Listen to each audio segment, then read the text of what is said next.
आय कृष्णाय वासुदेवाय हरे परमात्मने प्रणतः क्लेशनाशाय गोविन्दाय नमो नमः। नमः परमहंसास्वादितचरणकमलचिन्मकरन्दाय भक्तजनमानसनिवासाय श्रीरामचन्द्राय। वागीशायस्य वदने लक्ष्मीर्यस्य च वक्ष्यसि यस्यास्ते हृदये संवित् तं नृसिंहमहं भजे। गुरुर्ब्रह्मा गुरुर्विष्णुर्गुरुर्देवो महेश्वरः गुरुः साक्षात् परब्रह्म तस्मै श्री गुरवे नमः। भगवत चरण कमलानुरागी सभी आत्मीय प्रभु प्रेमीजन, आप सभी को मेरा प्रणाम, वंदन, अभिनंदन, राधे राधे, जय श्री कृष्ण।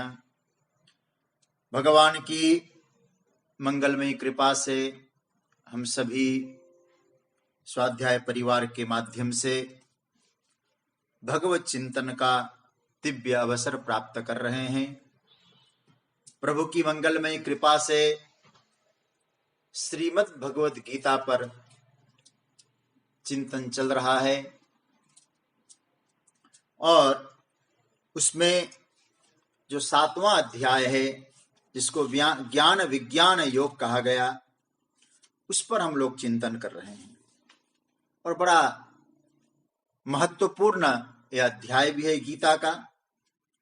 हम लोगों ने परसों चिंतन किया कि इच्छा द्वेष समुत्थेन द्वंद्व मोहेन भारत सर्वभूतानि सम्मोहं सर्गे यान्ति परंतप। इच्छा द्वेष सहित जो द्वंद्व और मोह है, उसके कारण संपूर्ण प्राणी मात्र मोहित होकर फिर संसार की यात्रा में आते हैं। लेकिन जब संसार की यात्रा में इच्छा द्वेष के कारण हम लोग आते हैं तो कभी कभी भगवान से हम जुड़ नहीं पाते, परमात्मा का भजन नहीं हो पाता, उनके शरणागत नहीं हो पाते। इसमें कारण क्या है? इस बात को भगवान 28वें श्लोक में बता रहे हैं और आज हम लोग इन 3 श्लोकों का चिंतन करेंगे। आज प्रयास रहेगा कि 7वां अध्याय पूरा हो, तो इन 3 श्लोकों का हम लोग आज चिंतन करेंगे। पहले 28वां श्लोक मैं बोलूं, फिर आप लोग बोलें, पाठ करिएगा। एसाम त्वन्तगतं पापम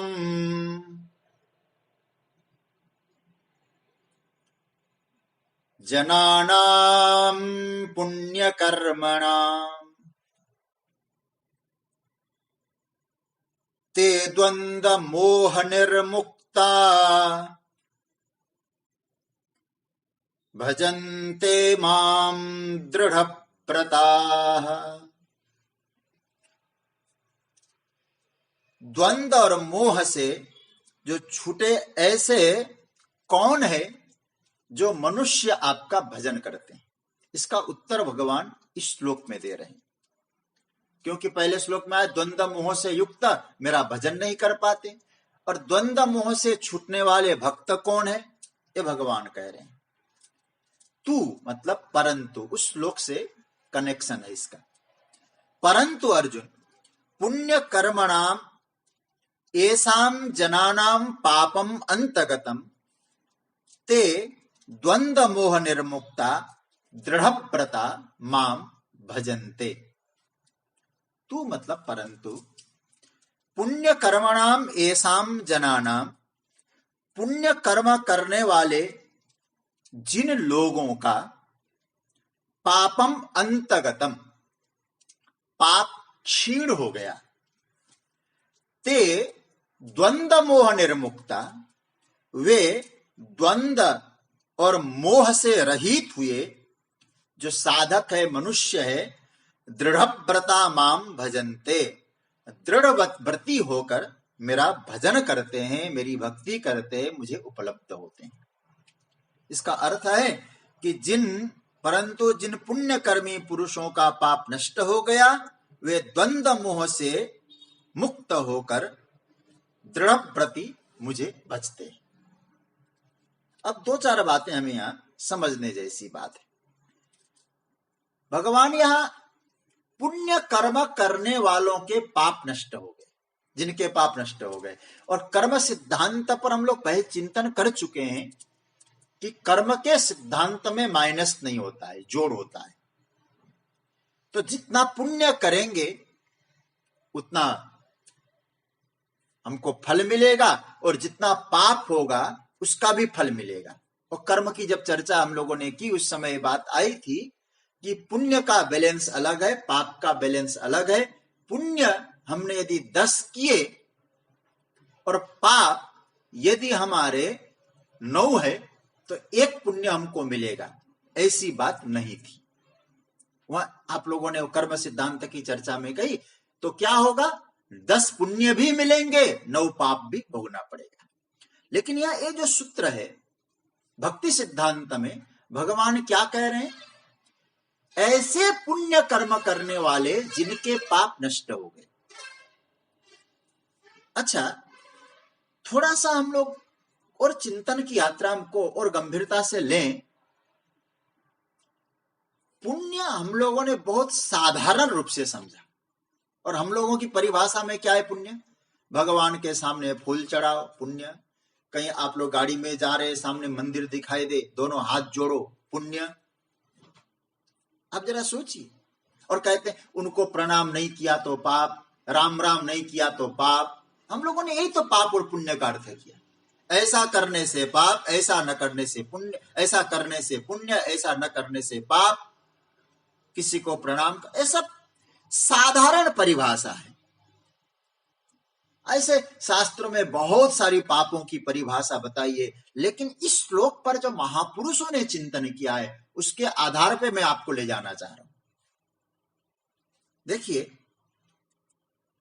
असली पाप क्या है, आज अच्छी तरह समझ लीजिएगा। परमात्मा का नाम न लेना पाप है, वो भी पाप है, लेकिन वह साधारण पाप है। हो सकता है, मैं तो नहीं कहूंगा, क्योंकि परमात्मा तो कृपालु है। हम नाम लेंगे तो हमारा कल्याण, भगवान ये नहीं कहेंगे मेरा नाम नहीं लेगा तो पापी हो जाएगा, ऐसा ठाकुर जी ने नहीं कहा। तो अब हम लोग पाप की परिभाषा थोड़ा सा समझ लें। पाप क्या है तो पुण्य अपने आप समझ में आ जाएगा। मैं महाभारत की एक कथा के माध्यम से आप लोगों को आगे बढ़ाऊंगा आज का चिंतन। महाभारत में एक वर्णन आया जिसका नाम है विदुर नीति। विदुर नीति में विदुर जी ने धृतराष्ट्र को उपदेश दिया, यन मंत्रिणो वैदुरिकम वदंती, ऐसा सुखदेव जी भी समर्थन करते हैं। वह अनेक बात आई, और विदुर नीति में विदुर जी ने धृतराष्ट्र को अनेक बात सुनाने के बाद प्रसंग में विदुर जी कहते हैं कि हे धृतराष्ट्र, मृत्यु असंभव है, मौत है नहीं, क्योंकि अनुभव में नहीं आता। धृतराष्ट्र ने कहा मृत्यु असंभव है, मृत्यु होती ही नहीं है क्या, मुझे सिखाओ, मैं भी जानना चाहता हूं। कहे मैं तो मरने से डरता था, अब तो तुम कहते मृत्यु नहीं है, मुझे बताओ मृत्यु नहीं, इसका कारण कैसे सीखूं मैं। विदुर जी ने कहा भाई मैं इसका उपदेश कर नहीं सकता, तुम ज्ञान प्राप्ति के अधिकारी भले ही हो धृतराष्ट्र भैया, लेकिन मैं ज्ञान देने का अधिकारी नहीं, क्योंकि हमारे यहां ज्ञान की भी महिमा बताई है। ऐरे गहरे नत्थु खेरे से ज्ञान लेंगे तो गड़बड़ा जाएगा मामला। इसलिए अब आजकल की परिभाषा में देखा जाए, रिजर्वेशन कोटा ये क्या है, कैसा भी आदमी हो 60% भी आ गया हो और पता नहीं कितने डॉक्टर बन जाता है। ये तो कहने का मतलब ये है कि ऐसो ये इन लोग जब हमें ज्ञान देंगे तो क्या ज्ञान दे पाएंगे। एक 90% में अटक जाता है, एक 60% में बढ़ जाता है। तो कहने का मतलब है कि मेरा अधिकार नहीं है कि मैं तुमको ज्ञान दे सकूं। मैं तो जानना चाहता हूं मृत्यु के बारे में। जब तुमने बताया तो विदुर जी ने कहा, आपको यदि जानने की इच्छा है तो मैं एक काम कर सकता हूं, मैं अपने गुरु को याद करूंगा। तो उन्होंने जैसे सनत कुमारों को याद किया, वे प्रकट हो गए, आ गए सनत कुमार। सनत कुमारों से कहा, मृत्यु की बड़ी प्रमादम वै मृत्युमहम ब्रवीमि तथा प्रमादात अमृतत्वम ब्रवीमि। बहुत सुंदर वर्णन है। वहां प्रमाद को मृत्यु बताया उन्होंने। और मैं मृत्यु की बात नहीं कर रहा हूं, वहां जो मृत्यु की चर्चा आई तो सनत कुमारों ने धृतराष्ट्र को कहा, तुम्हारी जो आलस्यपना है, तुम्हारा जो आलस्यपन है, प्रमाद है, इसी का नाम है मृत्यु। प्रमाद न हो तो मृत्यु नहीं।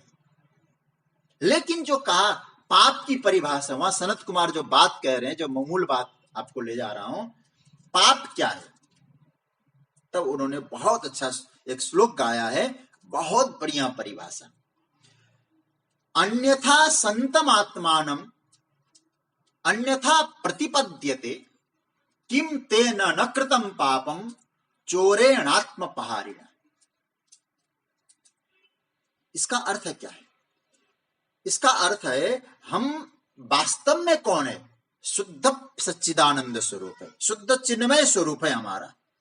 अन्यथा प्रतिपद्यते, लेकिन हम लोगों ने माना क्या है? अपने आप को, अपने आप को हमने देह मान लिया है नहीं, मान लिया है।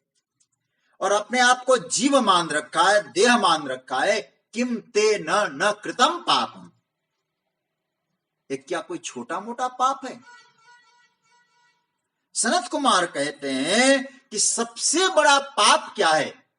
देहात्म भाव ही पाप है। हमने अपने आप को शरीर मान लिया, मैं शरीर हूं, मेरा शरीर है, तो समझना यही सबसे बड़ा पाप।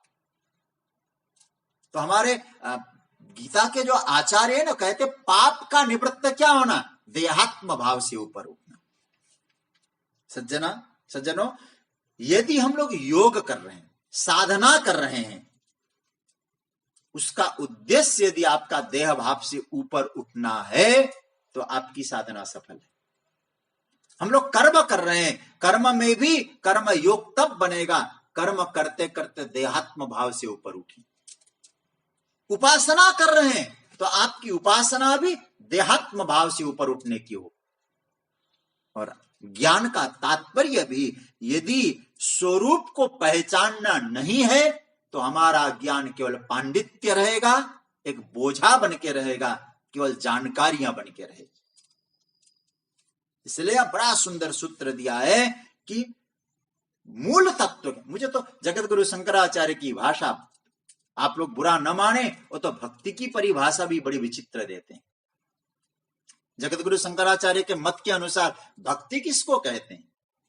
वो कहते हैं स्वस्वरूपानुसंधानम भक्तिरित्य विधीयते। क्या बढ़िया सूत्र दिया। अपने स्वरूप का अनुसंधान करना ही भगवत भक्ति है, अपने आप को पहचानना ही भगवान की भक्ति है। और याद रखना सज्जनों, आपने स्वयं को पहचाना तो ही आप भगवान को पहचान पाएंगे, क्योंकि प्रभु का परिचय स्वयं से होकर गुजरता है। तो क्या हुआ? मुख्य बात क्या हुआ?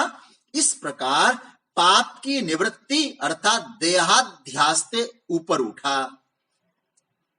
और जो व्यक्ति देहाध्यास से ऊपर उठा वो पुण्य कर्मण।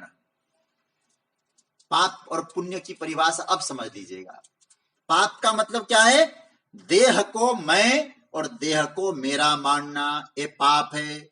और पुण्य क्या है? हम अपने देहात्म भाव से ऊपर उठ जाना, इसी का नाम है पुण्य। और बुरा मत मानना, ये सारा झंझट देहात्म भाव से।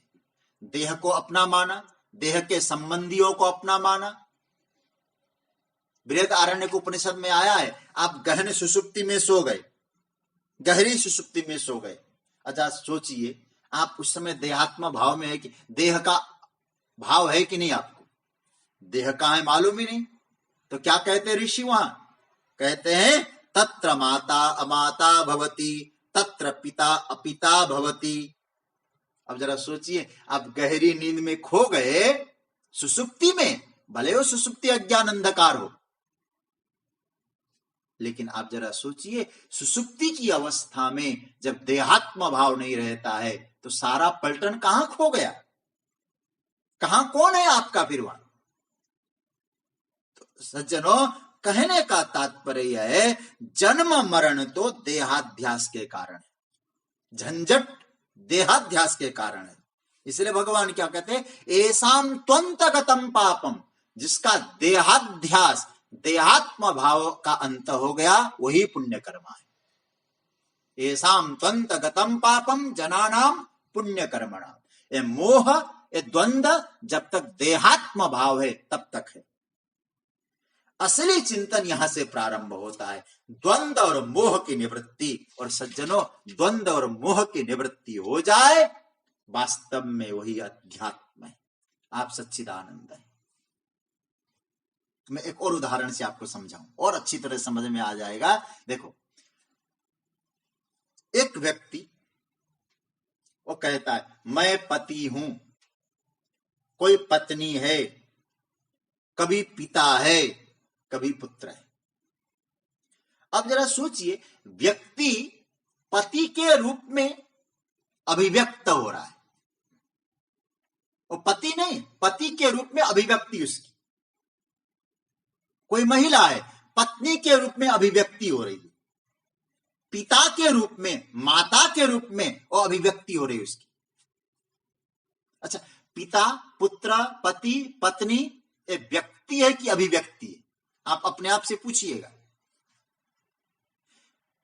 अब जैसे किसी चीज का, सारे मोबाइल एक जैसे हैं, एक जैसे फंक्शन होते हुए भी मोबाइल के नाम अलग अलग होते हैं। क्यों? ये अभिव्यक्ति का माध्यम है। शब्द क्या है? अभिव्यक्ति का माध्यम है।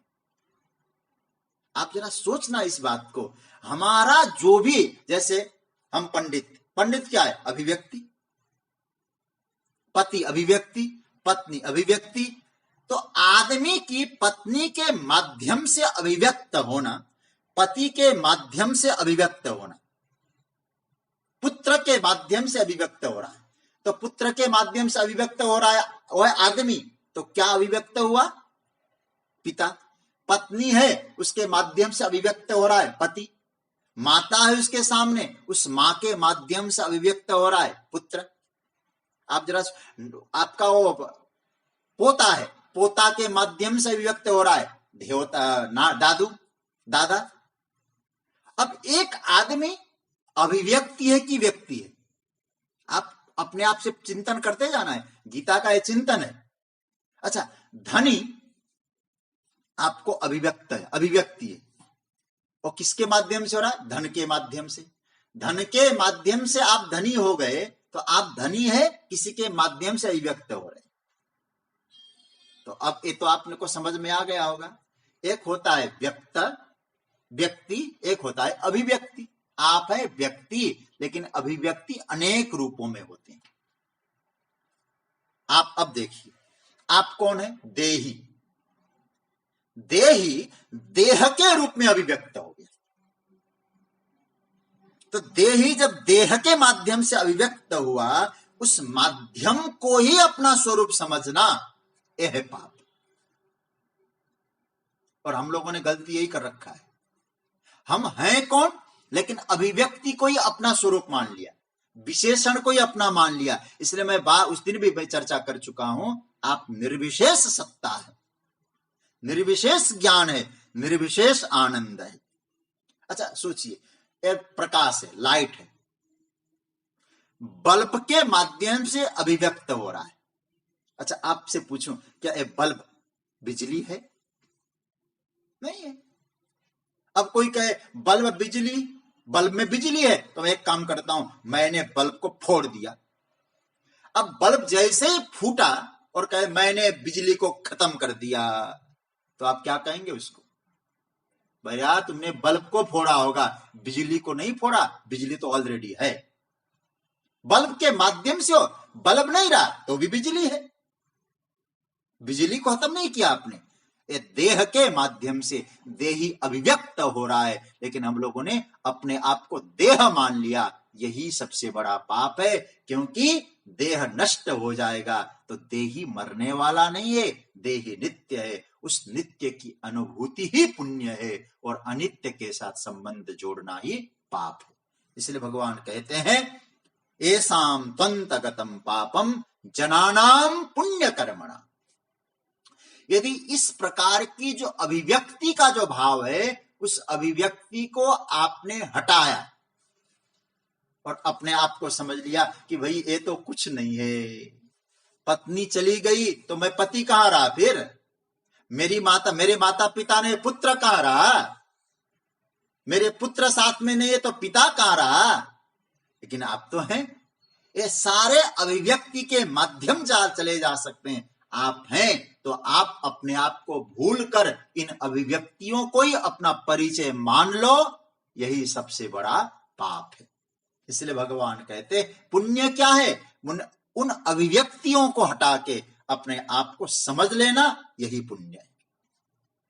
तो भगवान यहां इस श्लोक में कह रहे हैं एसाम त्वंतगतम पापम, इस प्रकार का जो देहात्म भाव है वो अंत हो गया।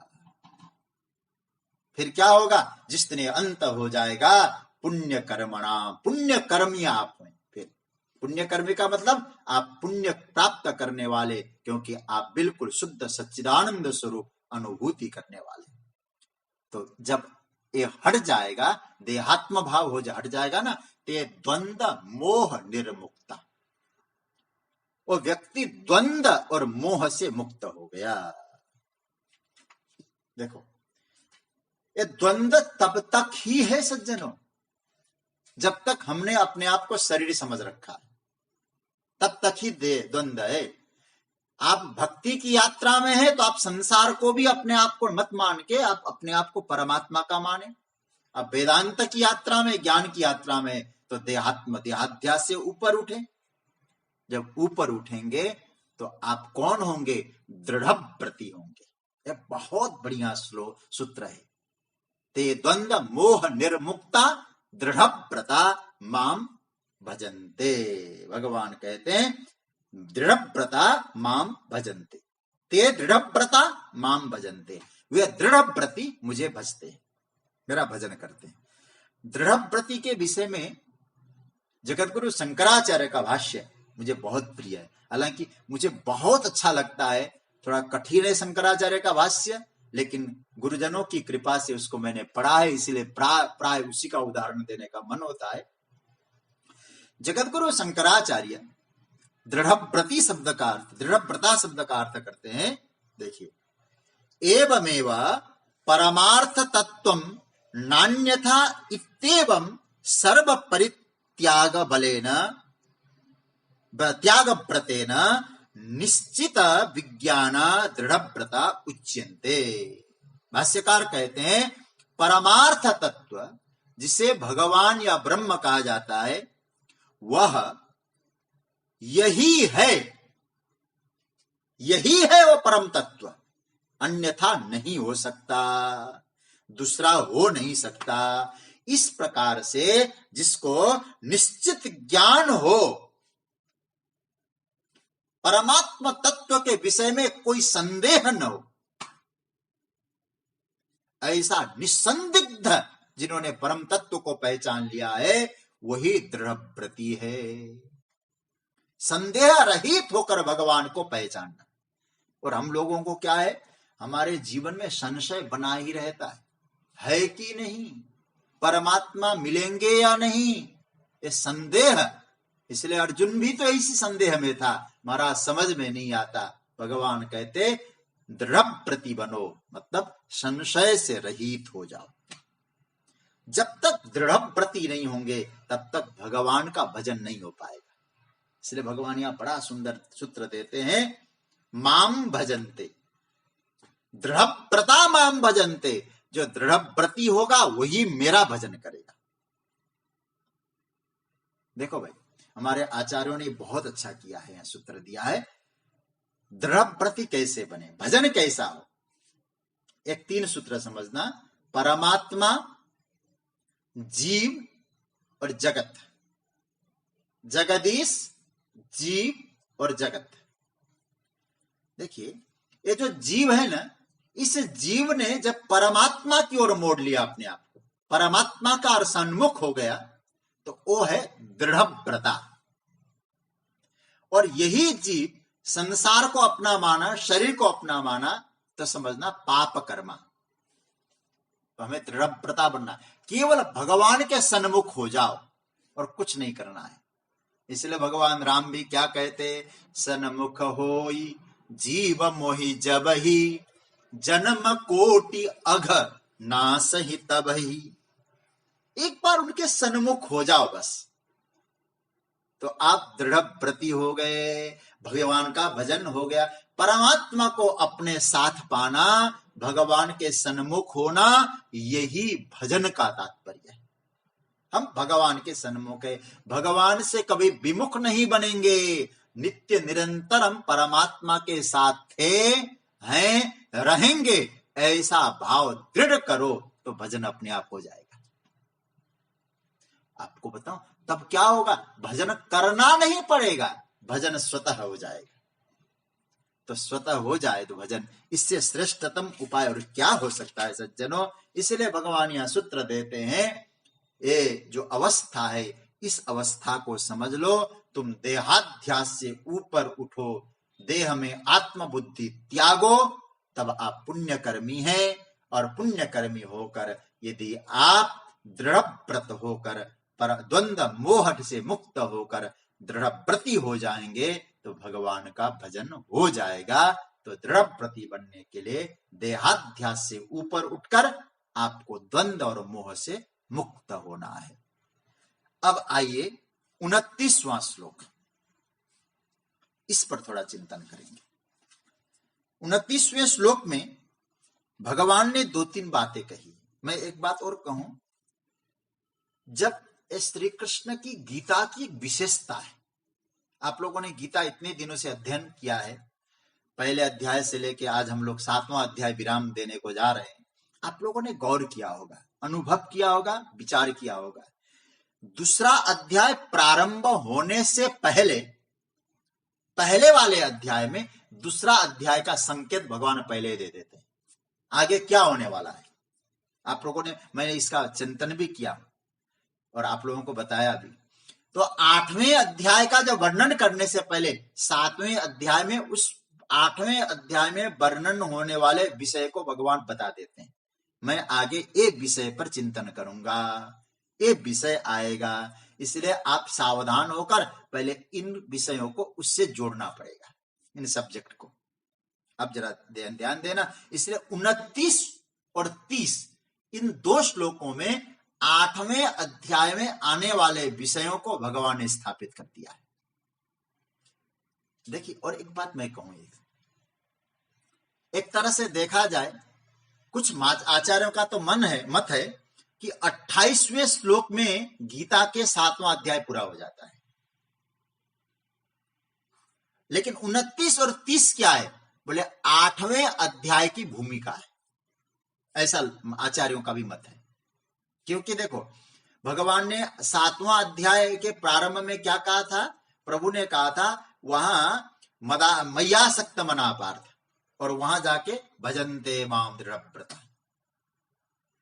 लेकिन कुछ आचार्यों का मत है नहीं, ये भूमिका के लिए 8वां 7वां अध्याय पूरा लेना चाहिए, चाहे अपनी अपना विचारधारा है, चाहे कुछ भी हो। हम लोग अब 29वें श्लोक में जाएंगे, फिर 30 में जाएंगे। आपको मालूम पड़ेगा 8वें अध्याय में जो अक्षर ब्रह्म योग हम लोग चिंतन करेंगे, उसके सूत्र भगवान यहां दे रहे हैं।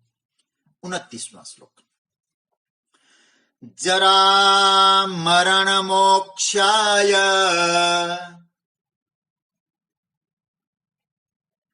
मामाश्रित्य यतन्ति ये, ते ब्रह्म तद विदुः कृत्स्न मध्यात्मं कर्म चाखिलम्।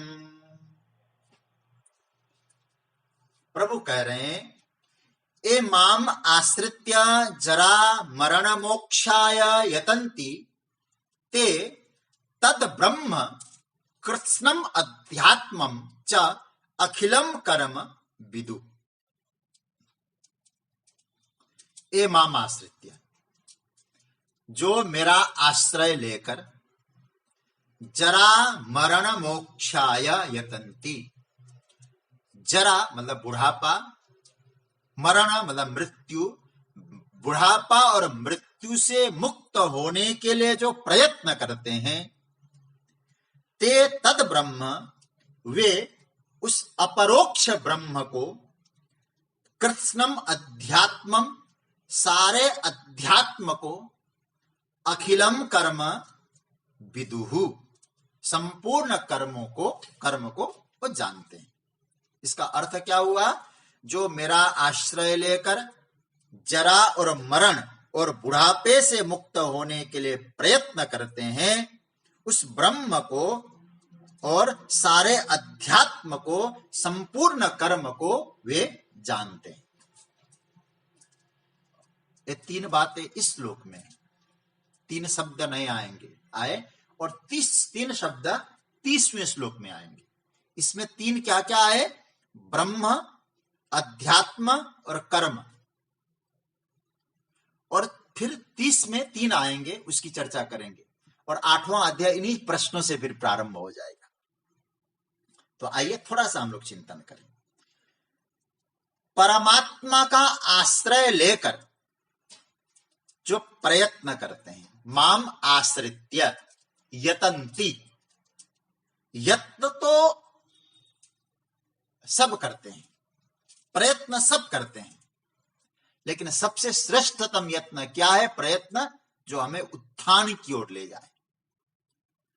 सच्ची बात तो ये, पतन की ओर जाने के लिए तो प्रयत्न करने की आवश्यकता भी नहीं रहती है, उसके लिए कोई यत्न करता भी नहीं है। प्रयत्न अवश्य करें, पर भगवान का आश्रय लेकर करें, परमात्मा का आश्रय लेकर करें। देखो भाई, हम लोग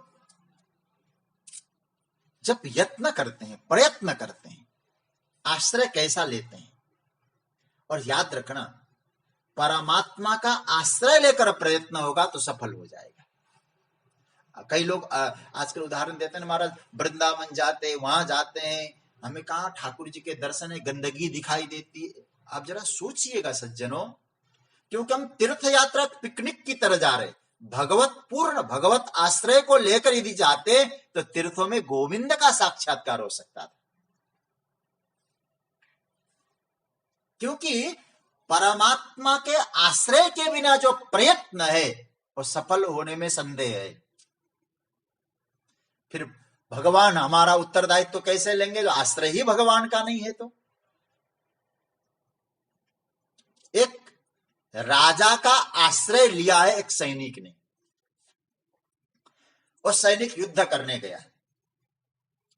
और जब युद्ध करता है, आप थोड़ा सा चिंतन करना, वो राजाश्रयी, उस अवस्था में वो सैनिक अकेला नहीं है, राजा उसका मददगार है, राजा का योगदान है, राजा का आश्रय है। अकेला चला जाता, कमजोर पड़ सकता था, तो राजाश्रय हो गया। तो एक राजा का आश्रय लेकर सैनिक जाता है, वो मजबूत होता है। तो परमात्मा राजाओं का भी राजा है। तो आश्रय किसका हो? परमात्मा का। अच्छा भाई, जब भगवान का आश्रय ले लिया तो सब कुछ उसी पर सौंप दें? भगवान कहते नहीं, ऐसा मत करो। माम आश्रित्य यतन्ति। ये सूत्र बड़े महत्वपूर्ण के। आश्रय भगवान का लो, प्रयत्न आप करो। भगवान का आश्रय बहुत आवश्यक है, लेकिन प्रयत्न आपका है। अच्छा, राजा का आश्रय तो ले ले सैनिक, लेकिन कोई युद्ध में न जाए तो काम बनेगा? साधना आपको करना है, तब आपको करना है, जब आपको करना है, आश्रय भगवान का लेना है। प्रभु का आश्रय लेकर साधना स्वयं करे और भगवान का सहयोग मिलेगा वहां। मुझे बहुत अच्छा लगता है एक भाव, जब भगवान सुग्रीव को भेजते बाली से युद्ध करने। भगवान, ऐसा कहा जाता है ना, भगवान पीछे हैं सुग्रीव युद्ध करता है और बाद में भगवान बाली का वध कर देते हैं।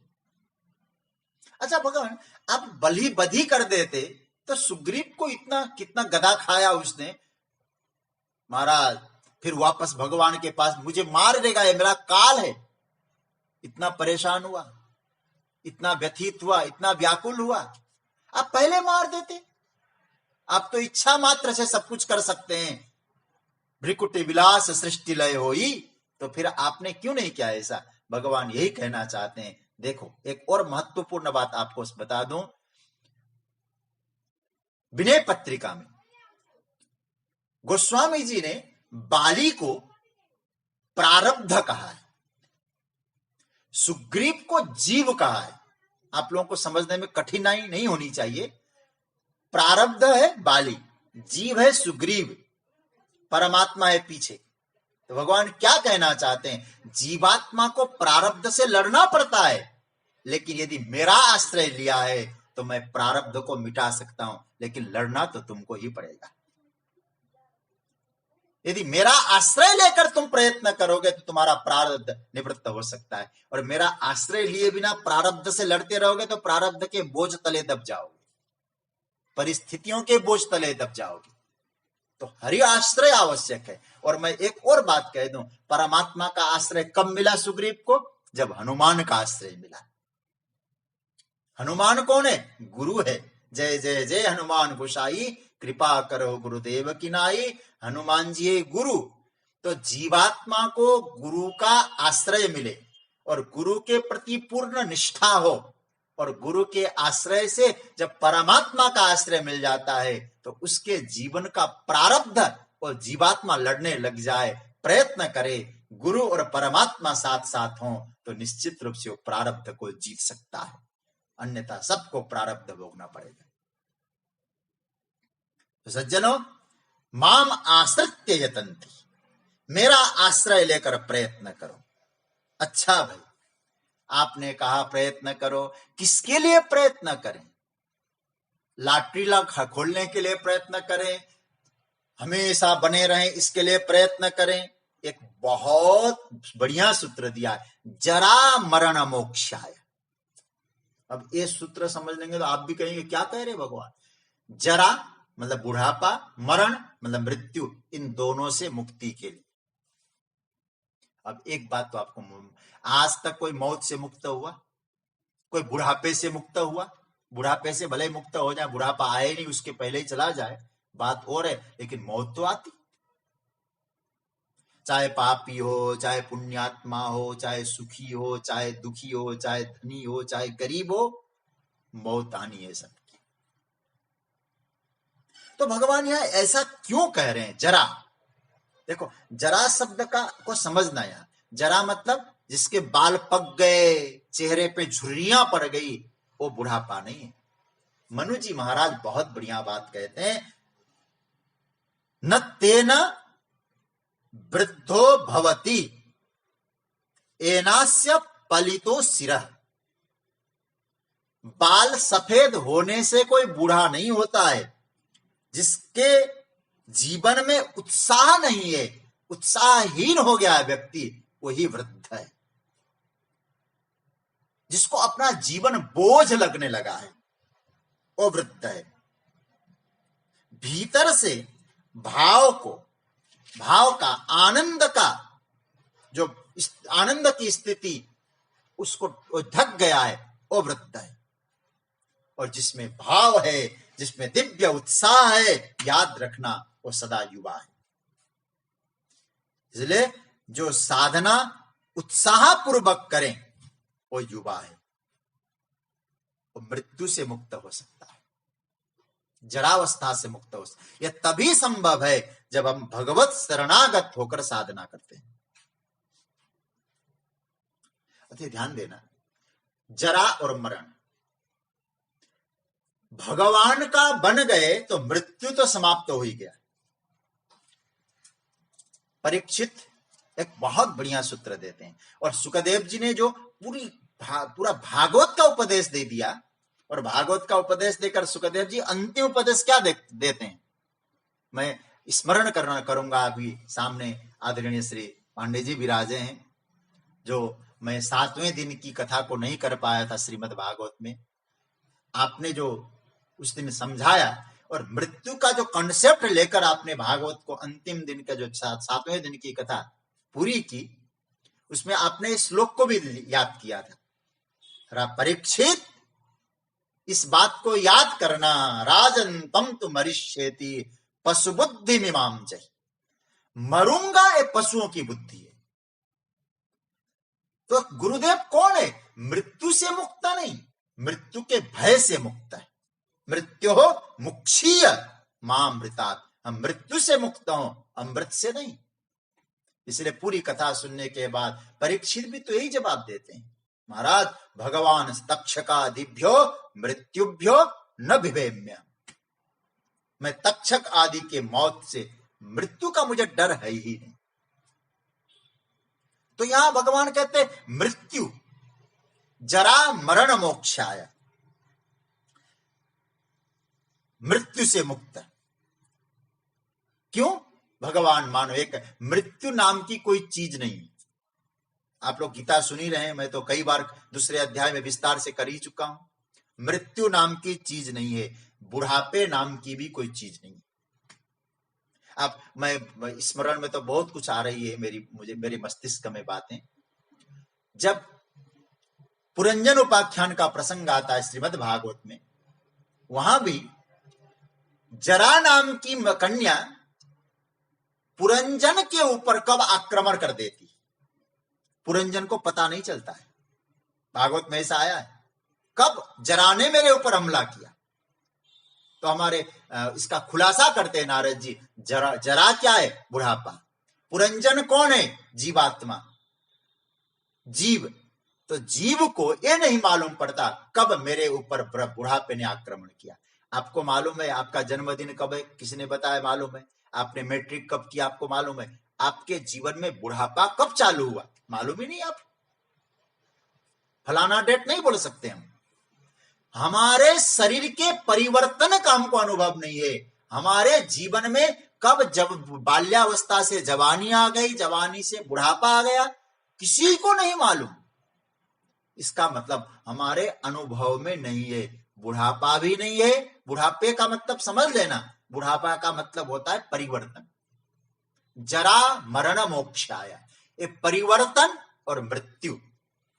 परिवर्तन के बाद अंत में नाश। न आपका नाश है, न आपका परिवर्तन है। शरीर के परिवर्तन को, शरीर के नाश को तो हम अपना नाश न माने, इसी का नाम है जरा मरण मोक्षाय। परमात्मा का भजन का प्रभाव क्या है? मैं अमर आत्मा हूं, मैं परमात्मा का हूं। शरीर आने और जाने वाला है, शरीर का परिवर्तन है, स्वरूप का परिवर्तन नहीं है। शरीर की मृत्यु है, स्वरूप की मृत्यु नहीं है। इसी से भगवान कहते हैं जरा मरण मोक्षाय। परिवर्तन और मृत्यु से आप ऊपर उठिए। भगवत आश्रय, और क्या करना है?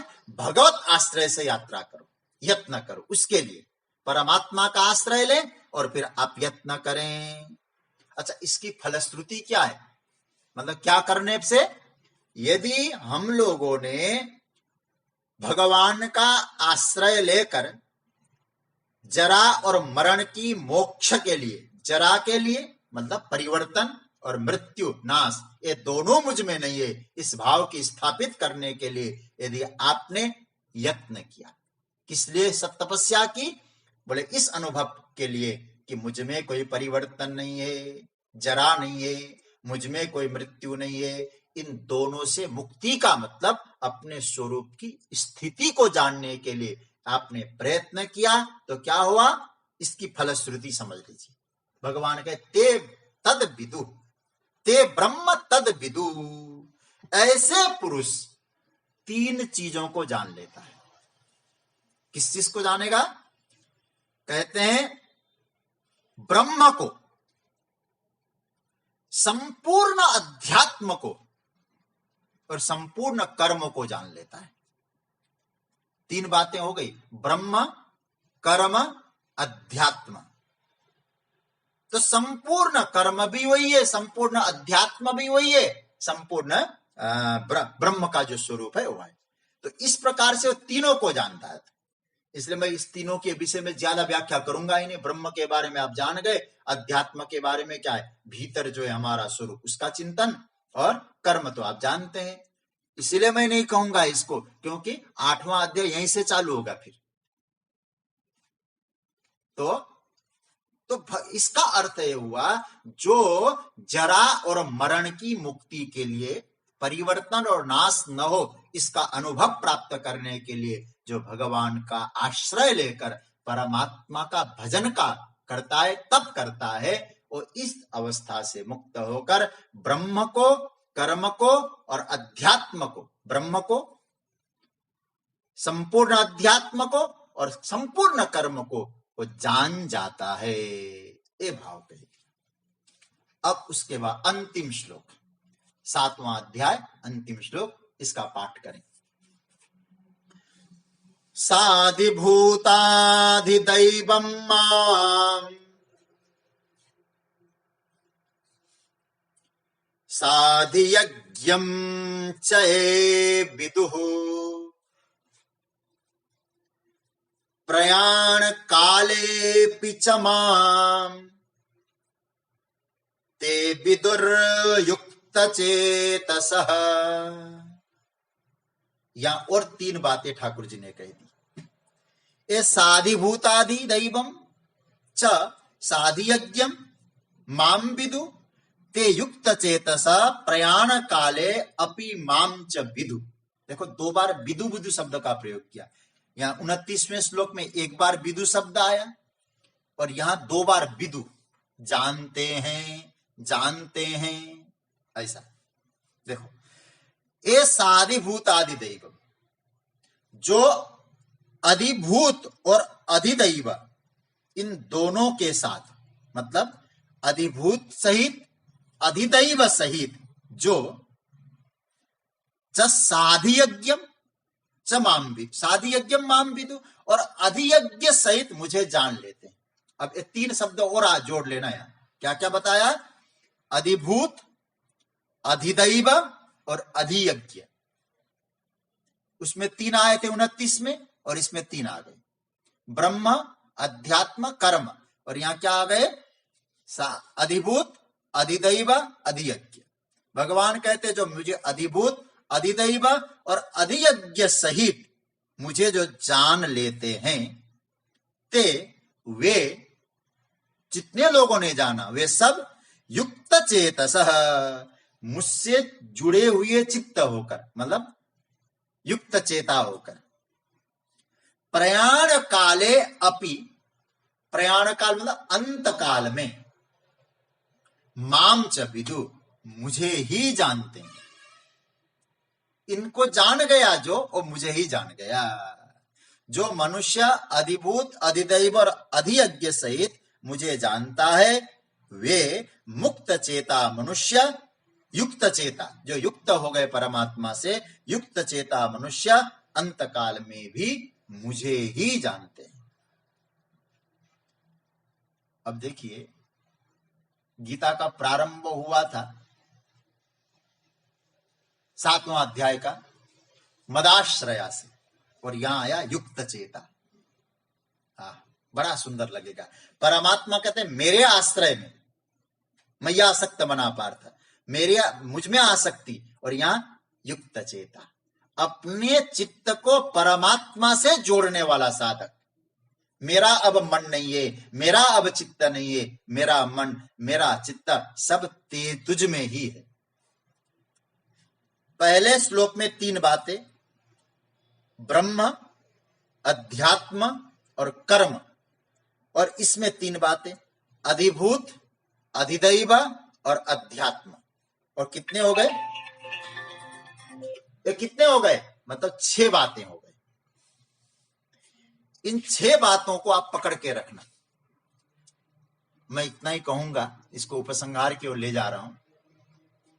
एक तरफ गीता की ये लघु पुस्तिका, इतनी छोटी पुस्तिका, इतना छोटा ग्रंथ है, केवल 700 श्लोक, और जब देखने चलते हैं कितना गहन है, कितनी विशालता है, चिंतन की गहराई कितनी है इसकी। सच्ची बात तो कहूं मैं आपसे, भगवान ने कुछ भी नहीं छोड़ा, तनिक कुछ तत्व को छोड़ा ही नहीं, सब कुछ खोल के रख दिया है। जैसे कोई अपने दिल को खोल के रख दे। भगवान कहते हैं अर्जुन, पहले ब्रह्म के साथ संपूर्ण अध्यात्म को, अब अधिभूत अधिदैव अधियज्ञ सहित परमात्मा को जानने की बात प्रभु ने कही।